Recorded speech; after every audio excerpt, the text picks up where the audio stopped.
Johnson Johnson out with quarterly results this morning. Joining us right now to talk more about it is Joseph Woke. He is the CFO of J&J and a member of the CNBC CFO Council. And Joe, it's good to see you this morning. Thank you for being here this morning. Good morning, Becky. It's a pleasure to be here with you. Let's talk about the earnings. They came in better than anticipated, a gain of beat by about a nickel, $2.59 on an adjusted basis versus what the street had been anticipating. Looks like the strength really came in pharmaceuticals and particularly in international, too. Yeah, you know, Becky, we're very pleased with the second quarter. Quite frankly, the start to the first half of the year, being able to deliver on really robust guidance that we provided in January, despite really the volatility and uncertainty that are being presented by macroeconomic conditions. You're absolutely right. Pharmaceutical business for us continues to be a shining star, 12% growth in the quarter, with some of the products that you mentioned earlier, Darzalex for multiple myeloma, Orlida for prostate cancer, Stelara for Crohn's disease and ulcerative colitis. Just doing tremendous. But I would say the unsung heroes, quite frankly, are medtech and consumer health. You look at the growth optically and you say, well, maybe that's a little bit lower than first quarter. But quite frankly, they had their toughest comps that they're going to have all year based on how well second quarter of 2021 performed.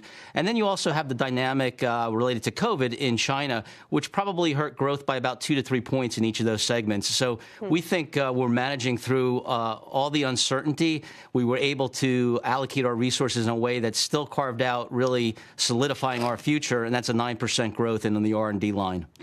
Hey, Joe, the stock was up initially when the results came out. They've given back those gains. It's flat right now, and I guess that's because of the guidance you're giving for the full year. You're now saying that you expect to earn $10 to $10.10. Previous guidance had been for $10.15 to $10.35. Sales, too, it looks like it's a little below what the earlier expectations had been, $93.3 billion to $94.3 billion versus $94.8 to $95.8, which had been the earlier expectations. What happened here? Why are you lowering guidance? Yeah, you know what I think, Becky, is it's all the strengthening U.S. dollar, right? So our operational guidance, which is really what we control, remains exactly the same as we had in January and then again in April. It's the strengthening dollar. So last week when we did our estimates and finalized our guidance, the euro and the dollar were pretty much at parity, something we haven't seen in 20 years at really an accelerated rate that we've only seen 2 or 3 times over that 20-year span. So it's all FX at this point, but our operational guidance, how we measure our performance, remains intact. The dollar had its worst day in about a month yesterday. I guess this is as other central banks start to raise rates, too. If that trend continues, if other central banks start tightening, would that change your guidance, too? That would change it upward, right? So if we did something where the U.S. dollar wasn't as strong versus the euro and some other major currencies, that would take the guidance up down the road. But right now we're looking at parity. What are you seeing just in terms of pricing pressure, inflationary pressures? How do those impact you and where?